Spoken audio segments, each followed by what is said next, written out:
चलते रहो उस समय तक जब तक कि मंजिल तक न पहुंच जाओ, इस भाव से चलते रहना है। और कभी कभी होता है कोई बच्चा बेचारा थका मांदा हुआ है, सर दर्द कर रहा है, क्या बात है बाबू, बड़ा सर दर्द कर रहा है। हमें कोई बात नहीं, कोई टेंशन लेने की बात नहीं है। ऐसा करो, लो 20 रुपया, जाओ सड़क पर से घूम टहल लो, शाम का वक्त है, चाय पी लो। नहीं सर, आपने सिखाया था कि अथक प्रयास करना है, मेहनत करना है, जिंदगी बदलना है अपने परिवार की और अपनी। नहीं सर, हम पढ़ेंगे। इस तरह से प्रयास करते बच्चे। और चौथा और आखिरी पॉइंट है बच्चों, असीम धैर्य, ग्रेट पेशेंस। आप मेहनत भी कर रहे हैं, आप में पॉजिटिव थिंकिंग भी है, प्रयास भी है, फिर भी बहुत बार आप लोग पढ़ते होंगे, रूटीन तैयार करते होंगे, सुबह 4 बजे घंटी बजती होगी, अलार्म बजता होगा, पढ़ाई शुरू करते होंगे, नींद आती होगी, हम लोग छोड़ देते हैं। कोई कॉन्सेप्ट नहीं समझ में आ रहा है, कोई प्रॉब्लम सॉल्व नहीं हो रहा है, हम लोग डर जाते हैं, छोड़ देते हैं, हार मानते हैं, अच्छा बाद में टीचर से पूछ लेंगे। नहीं, वही हमारी जिंदगी की सबसे बड़ी परीक्षा होती है कि जब धैर्य की परीक्षा होती है, वही जीवन की सबसे बड़ी परीक्षा होती है। धैर्य को ना टूटने दें। याद रखेंगे, आने वाला कल हमेरा है, सवेरा होना ही होना है, इस भाव से लगे रहे। बहुत बार मैं चैलेंजिंग प्रॉब्लम एक ब्लैक बोर्ड पर लिख देता हूं, बच्चों को कहता हूं जाओ बेटा बना के लाओ। कल आता है पूछने, बना बेटा? नहीं बना। 2 दिन बाद, बना बच्चों? नहीं सर नहीं बना। हमें क्यों नहीं बना? कॉन्सेप्ट क्लियर है, सभी फार्मूले जानते हो, सभी टूल्स है तुम्हारे पास, एप्लीकेशन नहीं कर सकते हो। नहीं, कैसे बना? बड़ा टफ है सर, नहीं बन रहा है। ठीक है, एक दिन और दो। नहीं सर, सॉल्यूशन बता दीजिए। हम कह रहे एक दिन और दो, हो सके जिस तरीके से तुम सवाल बनाओ वो नया हो, वो ऐसा हमने आज तक सोचा ही नहीं, एक बार और ट्राई करो। बच्चा कहता है सर कल ही तो ट्राई किए, बहुत देर तक प्रयास किए, कुछ नहीं रास्ता दिखाई पड़ रहा है, कैसे सॉल्यूशन को आगे लेके जाए पता नहीं चल रहा, पूरा अंधकार दिखाई पड़ रहा है, अंधेरा ही अंधेरा दिखाई पड़ रहा है। हम बच्चों को कहते हैं जितनी रात अंधेरी हो रही है बच्चों, जितनी रात गहरी हो रही है, समझो सवेरा के तुम उतनी ही करीब जा रहे हो। इस भाव से लग जाओ एक बार, और बच्चा इस भाव से लगता है और सवाल आखिरकार बन ही जाता है।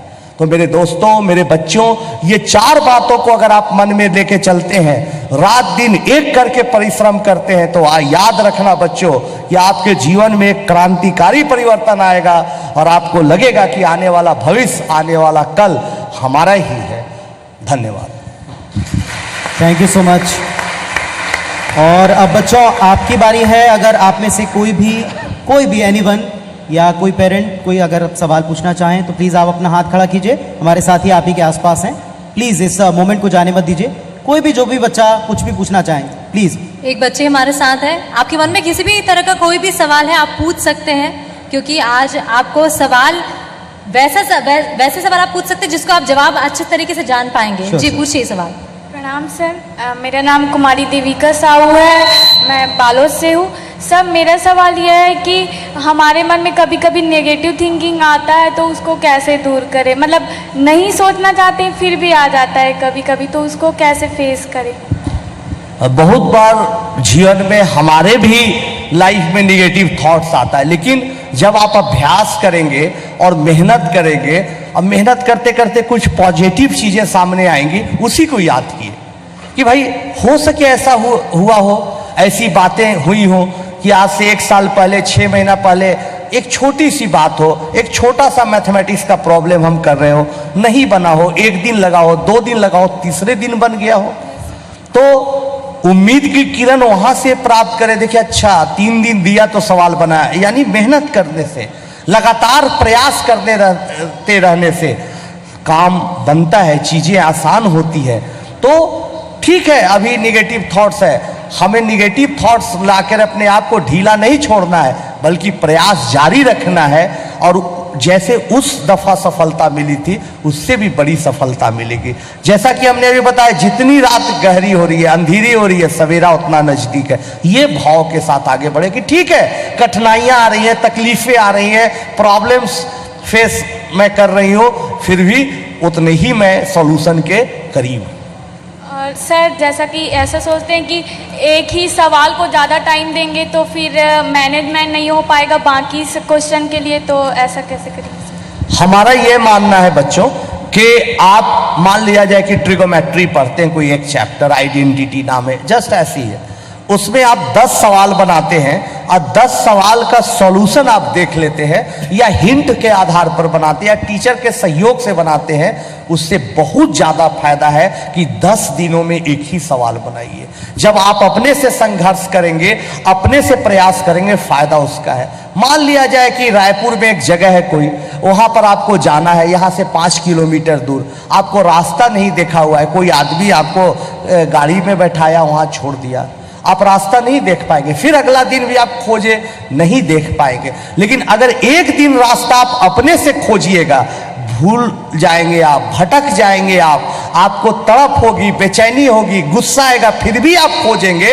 तो आप इतना आप अनुभव सीख लेंगे कि अगली दफा उस रास्ता क्या, उससे मिलते जुलते रास्ते पर भी चलेंगे तो जगह पर जल्दी पहुंचेंगे। जी, thank you sir. Thank you sir. हाँ, और कोई स्टूडेंट? जी जी, प्लीज माइक ले जाइएगा, यहाँ ऐसो। प्रणाम सर, मेरा नाम तेजस्विनी साहू है और मैं प्रयास रायपुर से हूँ। सर, मैंने भी जेईई में क्वालिफाई कर लिया था, लेकिन एडवांस में मैं चूक गई थी। तो फिर सर एडवांस में मुझे केमिस्ट्री और फिजिक्स में बहुत ज़्यादा प्रॉब्लम्स क्रिएट हुआ था। तो फिर केमिस्ट्री में जो एक्सेप्शंस होता है उसको किस तरफ से हैंडल करना चाहिए, ये जानना चाहती हूँ मैं। दरअसल में ऐसा है कि कोई केमिस्ट्री में आपको स्ट्रॉन्ग करना है तो सबसे पहले एक आप हर चैप्टर को एक बार देखिए, उसके लिस्ट को, और एक अपनी सूची तैयार करिए, अपना एक लिस्ट बनाइए कि किस किस टॉपिक में आपको तकलीफें सबसे ज़्यादा है, उस टॉपिक पर फोकस करिए। उसको एनसीईआरटी किताब दी बेस्ट बुक है। हम लोग केमिस्ट्री के बारे में जो बच्चों को पढ़ाते हैं तो एनसीईआरटी की किताब ही पढ़ा देते हैं, वो मोर देन सफिशिएंट है। फिर उसके बाद पुराने जेईई एडवांस के जो सवाल हैं, जेईई मेन के सवाल है, उसको करना सबसे ज़्यादा फायदामंद है, करिए। और आने वाले भविष्य में हम लोग एक टेस्ट लेंगे, जिन बच्चे बच्चियों का इस बार एडवांस छूट गया है उनके लिए हम लोग एक अलग से तैयारी भी करवाएंगे। और सर फिजिक्स के लिए? फिजिक्स के लिए हम लोग भी बोलते हैं एच.सी. वर्मा की किताब सफिशिएंट है, उसको पढ़िए और हर चीज़ का हाउ एंड वाई समझिए। कोई सवाल तुरंत उसका सॉल्यूशन मिल जाए या टीचर बता जाए, इसके ख्याल को छोड़कर अपने से प्रयास करिए तो फायदा ज़्यादा होगा। ठीक है, thank you sir. Thank you Tejaswini ji. और कोई सवाल? तो सर की क्लास जारी है, बिल्कुल प्लीज चूके मत। हाँ प्लीज वहां ले जाइए माइक। सर मैं धावेंद्र कुमार साहू, मैंने इस साल स्टेट में टॉप किया है, जिससे स्टेट टॉपर के बेस में मुझे बीड्स पिलानी मिल रहा है। तो मेरा ये है कि मैं बीड्स पिलानी कर लूँ कि एक साल ड्रॉप करके। मेरा एम है कि मैं आईएएस ऑफिसर बनूँ। बचपन से ही सोचता था कि इंजीनियरिंग करके ही आईएएस बनूँ, कि इंजीनियर कहलाऊँ और आईएएस भी साथ में। तो बीड्स पिलानी जाना उचित रहेगा कि एक साल ड्रॉप करके आईआईटी? हमारा अपना मानना है कि जब आपके इतने ख्वाब बड़े हैं तो आपका इंतजार भी बड़ा होना चाहिए, आपका पेशेंस भी बड़ा होना चाहिए, आप में धैर्य भी बड़ी होनी चाहिए। इसलिए आप एक साल वेट करिए, मेहनत करिए। छत्तीसगढ़ सौभाग्यशाली है कि यहाँ बहुत अच्छे अच्छे आईएएस ऑफिसर्स हैं जिन्होंने छत्तीसगढ़ की तस्वीर को बदली है। ओपी चौधरी जी यहाँ के डिस्ट्रिक्ट मजिस्ट्रेट है, कितना बढ़िया काम करे, वैसे ही काम करके समाज में आप बदलाव लाइए। तो एक साल आप वेट करिए हमारे राय से। थैंक यू धावेन जी। हाँ जोरदार तालियां बजाती रहिए, जगाते भी रहिए।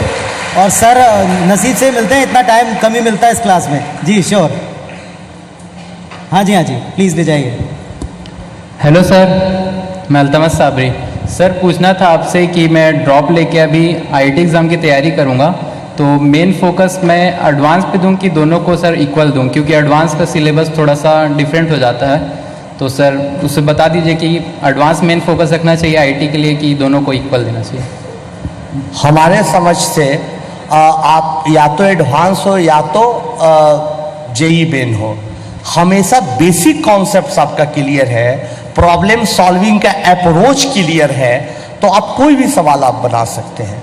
तो जैसे मान लीजिए कॉम्प्लेक्स नंबर, तो कॉम्प्लेक्स नंबर में आप पूरा उसका ज्योमेट्रिकल इंटरप्रिटेशन जानते हैं, उसको कैसे इंटरप्रेट करें ज्योमेट्रिकली, कोई कॉम्प्लेक्स नंबर को कैसे ज्योमेट्री में, ज्योमेट्री को कैसे कॉम्प्लेक्स नंबर में बदले, पूरी जानकारी है। यूलर्स थ्योरम जान रहे हैं, डिमॉर्फस थ्योरम जान रहे हैं, हर चीज का आओ एंड वाई जाने। तो सवाल बड़ा हो या छोटा, बनाने से फायदा है। कभी कभी बड़े सवालों को भी बनाने से फायदा है। अगर आप एक बड़े सवाल को बनाइएगा तो उसमें कई 5-6 चीजें आएंगी सामने, जिससे आपको छोटे छोटे 5-6 कॉन्सेप्ट का एप्लीकेशन होगा, तो वो भी फायदा है। और अभी जैसा कि हमारे बड़े भाई अजय जी ने कहा आपको कि एडवांस के प्रॉब्लम को बनाने में बहुत कंसंट्रेशन चाहिए, क्योंकि आजकल व्हाट्सएप का ज़माना है। एक एक सवाल को अगर आप अभ्यास करिए तो 1 घंटा लगेगा, और 5 ही मिनट आप टाइम दिए, टंग से मोबाइल बच जाएगा, उधर ध्यान भटकाव आ गया। तो एडवांस का ही तैयारी बहुत कठिन है, उसमें धैर्य की ज़रूरत है, तो उसको साधिए। Thank you sir. Thank you Altamash ji.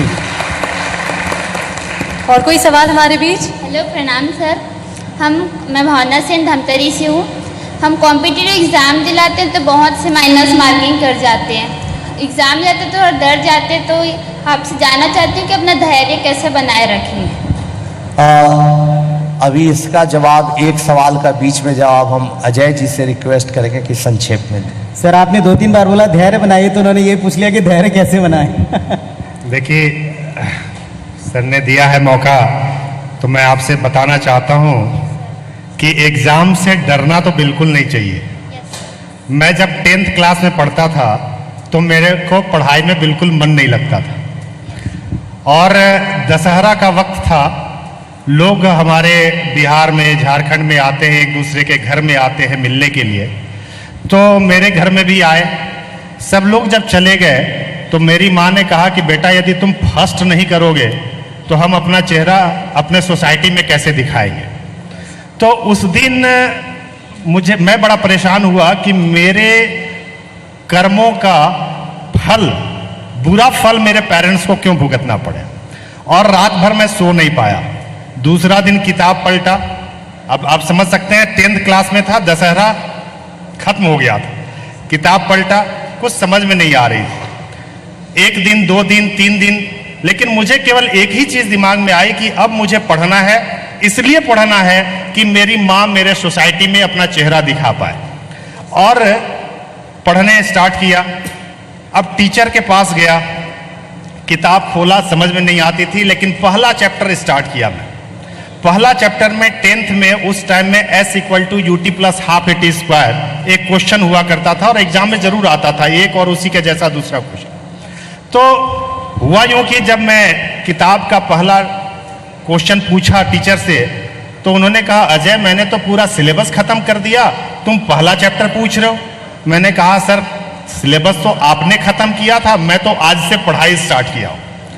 और उन्होंने क्या किया कि समझा दिया मेरे को, S = UT + ½ AT² प्रूफ। बोला, समझ गए? तो मैंने कहा, समझा नहीं। फिर उन्होंने दोबारा समझाया, फिर बोला, समझ गए? तो मैंने कहा, सर, नहीं समझ पाए। फिर 3rd टाइम जब समझाए और मैंने कहा समझ नहीं पाया, तो वो मेरे ऊपर काफ़ी नाराज हो गए। और जब टीचर नाराज होते हैं तो आपको मालूम है ना, वो कितना आशीर्वाद देते हैं, तुम्हारे भेजे में कीड़े हैं, कूड़े हैं, पता नहीं क्या क्या। तो सब कुछ सुना। इसी बीच में हमारे फादर सुने कि क्या बात है। उन्होंने पूछा, मास्टर साहब क्या बात है? तो बोला, देखिए ना अंकल, इसको समझा रहा हूँ, समझ नहीं रहा, अभी आपके सामने फिर से समझाता हूँ। फिर से उन्होंने समझाया, मैं नहीं समझा। तो मैंने कहा, याद हो गया बट समझा नहीं। मैं नहीं समझा, मेरे पापा समझ गए। उन्होंने बोला, मास्टर साहब, कल मैं आपको भी समझा दूंगा और इसे भी समझा दूंगा। तो सेंस मेरा ये कहना ये है कि जब तक आप किसी चीज को समझते नहीं, तब तक आगे बिल्कुल मत बढ़िए। और समय का नहीं देखिए। मेरा स्कूल में भी CR बहुत अच्छा था। कैसा था, सुनेंगे क्या? जरूर सर। 80% टीचर हमें देख करके भाग जाते थे, और 20% को देख करके मैं भाग जाता था। कितना अच्छा था, आप सोचो। मतलब टीचर और स्टूडेंट से मुलाकात नहीं होती थी। लेकिन चूंकि गवर्नमेंट स्कूल में पढ़ता था, टीचर भी पढ़ाने पर इंटरेस्टेड नहीं होते थे। बट दशहरा के बाद से मैंने पढ़ना स्टार्ट किया, दिन रात पढ़ना स्टार्ट किया। मेरी माँ सुबह 4 बजे उठती थी, उन्होंने भी मेरे को सोते हुए नहीं देखा। तो जस्ट मैं ये कहना चाहूंगा कि कंप्लीट, निरंतर आप प्रयास करते रहिए। दशहरा से लेकर के मार्च तक में यदि मेरे जैसा सबसे पिछड़ा हुआ बच्चा, सबसे बेवकूफ स्कूल का बच्चा स्कूल का उस जमाने में फर्स्ट डिवीजन कर सकता है, तो मुझे भरोसा है आप सब लोग मेरे से बहुत अच्छे हैं। केवल जरूरत है अपने आप को कंसंट्रेट करने का। आप लोग कंसंट्रेट करिए अपने ऊपर। क्या बात थैंक है, you so much sir. Thank you. जोरदार तालियां हो जाए। Thank you Ajay sir ji. Hello sir, मैं नीतू राज साहू अभी NIT रायपुर से इंजीनियरिंग कर रही हूँ। मेरी बहन अभी एडवांस की कोचिंग के लिए बाहर गई हुई है, तो वो यहाँ नहीं आ पाई। वो मेंस क्वालिफाई कर चुकी है, एडवांस नहीं कर पाई। वैसे मेरे साथ भी यही हुआ, मैं 1-2 मार्क्स से एडवांस क्वालिफाई करने के लिए रह गई। तो मैं ये पूछना चाह रही हूँ कि अगर किसी बच्चे के लिए एडवांस क्रैक करना आसान होता है, जबकि कंटिन्यूसली उसके प्रीवियस टेस्ट में लो मार्क्स आ रहे हैं या फिर किसी वजह से नहीं आ पा रहे, पर उस बच्चे को पता है कि वो कर सकता है, तो मैं क्या पूछना चाह रही हूँ कि क्या वो बच्चा एडवांस क्रैक कर सकता है? देखिए, सब कॉन्फिडेंस का खेल है। जो IIT का टेस्ट होता है 1 दिन का होता है, किसमें कितना कॉन्फिडेंस है। जो शुरू से जिसके मन में निगेटिव थॉट्स आ गया कि कर भी सकते हैं या नहीं, अरे IIT तो टॉप कर जाता है, आजकल लगभग 100% लोग बना देते, तो एडवांस क्रैक करना कोई बड़ी बात नहीं है। मन में केवल ये भाव होना चाहिए कि जब हम JEE मेन कर गए तो हम एडवांस भी कर सकते हैं। हम सुपर 30 में तो हर साल 30 बच्चों को बहुत करीब से देखते हैं, उनको पढ़ते हैं, समझते हैं, उनके मन को पढ़ते हैं, उनके नंबर्स को पढ़ते हैं। बहुत बार ऐसा होता है JEE मेन बहुत अच्छा नहीं हुआ, लेकिन इस बीच में उनका मोरल बहुत हाई हो गया, उनको कॉन्फिडेंस आ गया, तो वो बच्चे बहुत अच्छा कर जाते हैं। तो ये हमेशा याद रखिए कि एडवांस होगा और बहुत अच्छे से होगा। और सर, अगर हम एडवांस का कोई क्वेश्चन लेके बैठे हैं और बार बार बना रहे पर वो नहीं बन रहा है, तो क्या हमें वो स्किप करके आगे बढ़ना है या फिर उसी क्वेश्चन पे जब तक वो ना बने? उस क्वेश्चन को आप देखिए और उस क्वेश्चन का सॉल्यूशन देखिए।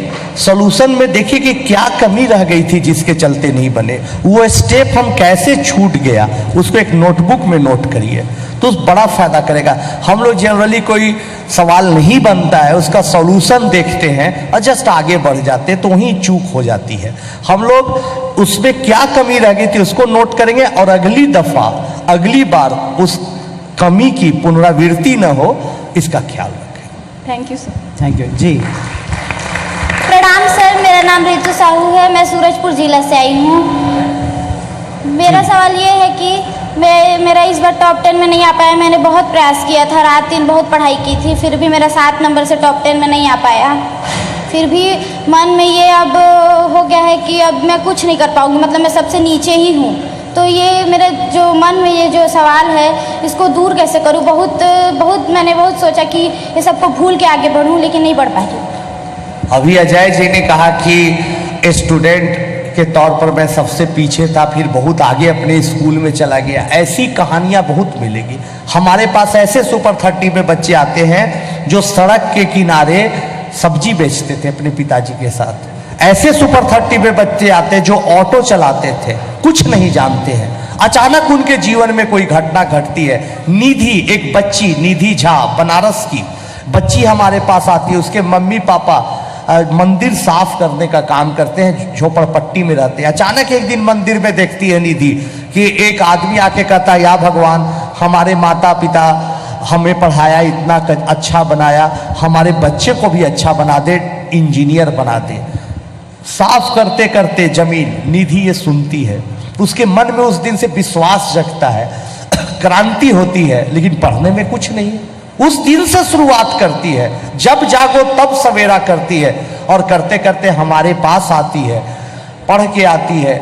2 साल हमारे साथ प्रैक्टिस करती है, आज IIT में पढ़ रही है। फ्रेंच डायरेक्टर उस पर एक फिल्म बनाया उसके स्ट्रगल पर। तो बच्ची ऐसी बच्चियां जो बहुत दिन के बाद ही पढ़ाई में सीरियस होती है, शुरू होती है, IIT तक जाती है, इतिहास बनाती है। शिवानगी गुप्ता अपने पिता के साथ हाथ में लेके दौड़ कर कानपुर रेलवे स्टेशन पर प्लेटफॉर्म पर अखबार बेचा करती थी। एक बार अखबार में पढ़ती है, एक IAS लड़की अच्छा रैंक लाई है, उसके मन में भाव जागता है, वो पढ़ने लगती है। फिर एक दिन अखबार में पढ़ती है, सुपर 30 पटना आती है, और आज IIT से भी पढ़ाई पूरी हो गई और एक अच्छी कंपनी में नौकरी कर रही। तो ऐसा कभी नहीं सोचे।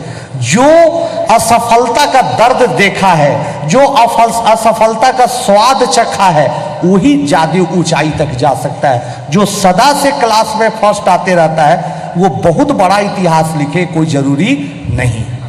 Thank you sir. क्या बात है जी। हाँ जी।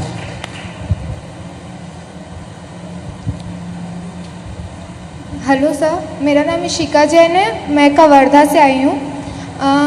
आपने जैसा कहा कि हमें अपनी पढ़ाई पे कंसंट्रेशन करना चाहिए। कंपटीशन एग्जाम्स के लिए जब कोचिंग करो तो हमें लगातार 12 से 15 घंटे तक पढ़ना पड़ता था, तो हम ऐसा क्या करें कि हमारा कंसंट्रेशन पढ़ाई पे बना रहे? दरअसल में ऐसा है कि आप किस स्कूल में पढ़ती हैं ये डिपेंड करता है, और किस तरह के कोचिंग में पढ़ती है डिपेंड करता है। अगर आप बहुत अच्छे स्कूल में पढ़ती हैं और पूरे मन लगा के पढ़ती है, वहाँ अच्छी पढ़ाई होती है, फिर कोचिंग की जरूरत ही नहीं है। अगर आपका सब्जेक्ट क्लियर है, आप विषय को समझ रही हैं, हर चीज़ का हाउ एंड वाई समझ रही है, हर फार्मूले हर रिजल्ट का प्रूफ जान रही है, तो फिर कोचिंग की कोई ज़रूरत नहीं है। या अगर आप अच्छे कोचिंग सेंटर में पढ़ती है तो वो भी +2 की अच्छी पढ़ाई करवा रहे हैं, वो भी आपको मैथमेटिक्स फिजिक्स केमिस्ट्री बायोलॉजी जो भी सब्जेक्ट है पढ़ा रहे, तो फिर स्कूल की बहुत ज़रूरत नहीं है। तो आप डिसाइड करें कि आपके लिए क्या सूटेबल है, आपको कौन अच्छा लगता है, किससे ज़्यादा फायदा होता है, कहाँ ज़्यादा आराम मिलता है, जहाँ खुशी मिलती है, सीखने की ललक जहाँ लगी रहती है वहाँ जाएं और मन लगा के पढ़ें। दोनों का लोड ले कर बहुत कष्ट में रहेंगे। Thank you sir. क्या बात है जी जी जी। पीछे से एक सवाल आ रहा है। एक मैं चाहता हूँ कि एक वहाँ पर प्लीज़ माइक ले जाएं। हाँ पीछे प्लीज़ पीछे ले जाएं। प्रणाम सर, मेरा नाम रचना साहू है, मेरा CG टॉप 10 में 7th रैंक आया है और मैं सुपर 30 का हिस्सा बनना चाहती हूँ, तो मुझे इसके लिए क्या करना होगा?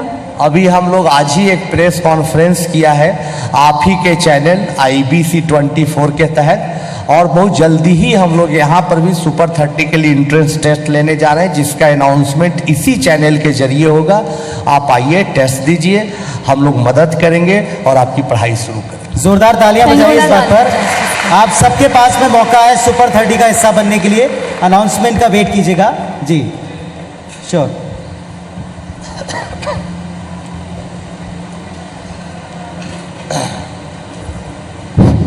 सर मेरा नाम अजय कुमार देवंगन है, मैं बलौदा बाजार से हूँ। मैं सिविल सर्विस में जाना चाहता हूँ, तो सर मैं कैसे तैयारी करूँ जिससे मैं अपने टारगेट को अचीव कर सकूँ और कैसे कंसंट्रेट करूँ? आप जब भी ग्रेजुएशन कर रहे हो तो जो भी सब्जेक्ट आपने सेलेक्ट किया है उसको अच्छे तरीके से पढ़ें। NCERT के अलावे कुछ और किताबों को पढ़ें, GK GS इंग्लिश ये सब सब्जेक्ट को भी साइड बाय साइड पढ़ते रहें। जब आपका ग्रेजुएशन ख़त्म हो जाए, जब आपका बैचलर डिग्री पूरी हो जाए, उसकी पढ़ाई पूरी हो जाए, तब फिर आप प्रिपरेशन शुरू करें, उसके क्वेश्चंस वगैरह बनाने शुरू करें। कुछ आपके स्टेट में अच्छे अच्छे IAS ऑफिसर हैं, हमने जैसे बताया OP चौधरी जी लोगों को गाइड करते हैं, कुमार गौरव सिंह गाइड करते हैं, मुकेश बंसल जी, ये लोग बहुत अच्छे लोग हैं। अगर आप सच में आप में प्यास है उनसे मिलिएगा तो, और नए IAS लोग हैं जो आते रहते हैं आपके ज़िले में, बहुत अच्छे लोग हैं यहाँ छत्तीसगढ़ में, वो आपकी मदद जरूर करेंगे। Thank you very much. Sir मेरा नाम ओम प्रकाश मिश्रा है, मैं बलरामपुर जिला से आया हूँ। मेरी गुड़िया जो है सस्पेंस में है, उसको समझ में नहीं आ पा रहा है कि वो BSc करे कि जो है इंजीनियरिंग पढ़े, इसका समझ में नहीं आ पा रहा है। कृपया उसको गाइडेंस दिए। एकदम आप चिंता नहीं करिए, एकदम समझ में आ जाएगा। अजय जी संक्षिप्त बातों में समझाने का कष्ट करिए। थोड़ा सर माइक ऊपर कर लीजिए और साफ थोड़ा अपना सवाल पहुंचाइएगा। सबसे पहले सर प्रणाम, मेरा नाम आकृति मिश्रा है और मैं एक IAS ऑफिसर बनना चाहती हूँ। कई लोगों से मैंने पूछा तो कोई कहता है BSc करो, कोई कहता है कि इंजीनियरिंग करो, इसके बाद उसके लिए प्रिपेयर करो, तो आप क्या कहना चाहते हैं? मुझे समझ में नहीं आ रहा है कि मैं क्या करूँ। सबसे पहले आपका इंटरेस्ट कहाँ है? फिजिक्स केमिस्ट्री मैथमेटिक्स में है या कोई और सब्जेक्ट लेकर के आप IAS बनना चाहते हैं? मैं फिजिक्स केमिस्ट्री मैथ में इंटरेस्ट रखती हूँ। फिर जब आप फिजिक्स केमिस्ट्री मैथमेटिक्स के साथ लेकर के चलना चाहते हैं तो मैं तो आपको सजेस्ट करूंगा कि ग्रेजुएशन तो करना ही करना है, तो क्यों नहीं बीटेक इंजीनियरिंग करके आप ग्रेजुएट हो जाए और उसके साथ ही उसकी तैयारी कर लें। तो जहां इंटरेस्ट है, यदि फिजिक्स केमिस्ट्री मैथमेटिक्स में आपका इंटरेस्ट है तो डेफिनेटली पहले बीटेक करते हुए करने के साथ आप आईएएस की तैयारी करें तो ज़्यादा बेटर होगा। Thank you sir. और ये कॉम्बिनेशन आजकल सर काफ़ी ज़्यादा है कि आप बीटेक के बाद में आते हैं सोशल सर्विसेज की तरफ, या जिस तरीके की आप बात करना चाहते हैं जी, पब्लिक सर्विस की तरफ जी। हेलो आनंद सर, मैं Shri Yamuna Prasad Shastri higher secondary school Koriya जिले से आया हूँ सर। ट्राइबल बेल्ट है सर। हमारे विद्यालय सर हर साल विद्यार्थी फिजिक्स केमिस्ट्री मैथ में अच्छे नंबर्स पाते हैं, परंतु हिंदी और इंग्लिश में हर साल वो पीछे हो जाते हैं, जिसे टॉप 10 में नंबर नहीं लग पाता सर। एक बच्ची हमारी इस साल से केमिस्ट्री में 100 में 100 नंबर पाई, और आपके सर बायो में 96 पाई, लेकिन वो इंग्लिश में 80 नंबर पाई, जिसके वजह से सर उन्होंने टॉप 10 में जगह नहीं बना पाया, लेकिन जिले में उन्होंने टॉप किया। तो हिंदी और इंग्लिश तैयारी कैसे किया जाए सर, ये थोड़ा सा मार्गदर्शन देंगे सर हमारे विद्यार्थियों को लिए। भाषा की जानकारी बहुत ही जरूरी है। रास्ते जीवन के 2 दरवाजे के द्वारा खुलते। पहला कि अगर कोई छोटा बच्चा बच्ची उसका मैथमेटिक्स बहुत अच्छा है, यानी उसका लॉजिक और रीजनिंग बहुत अच्छा है, तो फिजिक्स केमिस्ट्री पढ़ के साइंस बहुत अच्छा पढ़ सकता है। रास्ता 1 है। दूसरा रास्ता है कि अगर कोई अच्छा से लिख सकता है, एक्सप्लेन कर सकता है चीजों को, तो और अच्छा है। लेकिन बहुत अच्छा है अगर दोनों है बच्चों में। तो लैंग्वेज पर कमांड करने के लिए सबसे ज्यादा जरूरी है कि पढ़ें अच्छे अच्छे लेखकों की किताब, अच्छे अच्छे राइटर्स के लिखी किताबें, अच्छे अखबार, अच्छे मैगजीन पढ़ें, और जो उसका सेंटेंस फ्रेमिंग है, चाहे हिंदी की बात हो या इंग्लिश की बात हो, उसको देखे सीखे, और तब लिखते लिखते जो आदमी जितना अधिक सुनता है, जितना अधिक पढ़ता है, उतना ही अच्छा बोल या लिख सकता है। तो उन बच्चों को पढ़ने का, सुनने का अभ्यास डलवाए, और उसके बाद उनको लिखने का अभ्यास डलवाए, फायदा जरूर होगा। जी सर, मेरा नाम नील कुमार है। मैं ये जानना चाहता हूँ कि कंपटीशन एग्जाम की तैयारी बिना कोचिंग के मैं स्वयं से कैसे कर सकता हूँ? किस चीज की तैयारी? कंपटीशन एग्जाम की तैयारी। 100 अध्याय सबसे बड़ा अध्याय होता है। सेल्फ स्टडी से बढ़िया कुछ नहीं होता, टाइम ज्यादा लगता है। वैसे स्थिति में जब मैं खुद स्टूडेंट था, बहुत गरीबी के दौर से गुजरता था, 9th-10th में, हमारे पास ट्यूशन पढ़ने के पैसे नहीं थे, तो हमारे मोहल्ले के आसपास एक संजय जी थे। वो आईआईटी की तैयारी करते थे, पढ़ने में बड़ा अच्छे थे और अच्छे इंसान भी थे। उनसे कभी कभी कुछ पूछ लेता था। जैसे मान लिया जाए एक चैप्टर पढ़ा, नहीं समझ में आई बात, फिर एक बार और पढ़ा, कुछ बातें रह गई, तो उनसे थोड़ी मदद ले लेते थे। तो आपके ग्रुप में जो अच्छे स्टूडेंट हैं, आपके सीनियर हैं, उनसे संपर्क में रहिए, ग्रुप बनाइए। अगर आपको कोई दिक्कत हुई तो आपके मित्र, और आपके मित्रों को दिक्कत हुई तो आप एक दूसरा का सहयोग करेंगे, तो ट्यूशन से बच सकते हैं। जी थैंक यू सर। चलिए, तो गाइडेंस मेन है और वो कहीं से भी मिले आप प्राप्त कर सकते हैं, इसीलिए आप कोचिंग का रुख भी करते हैं। ग्रुप स्टडीज़ की इन्होंने बात की है, तो ग्रुप स्टडीज़ मुझे लगता है काफ़ी ज़्यादा फायदेमंद रहती है हमेशा के लिए, क्योंकि हर बार हर बच्चे की कैपेसिटी अलग होती है। तो कई बार हमें जो चीज़ समझ नहीं आ रही, शायद हमारे फ्रेंड को समझ में आ जाए, तो ग्रुप स्टडीज़ पे मैं भी बिलीव रखती हूँ हमेशा से। जी जी, यहाँ से एक सवाल, ये पीछे से एक सवाल आ रहा है जी, प्लीज़।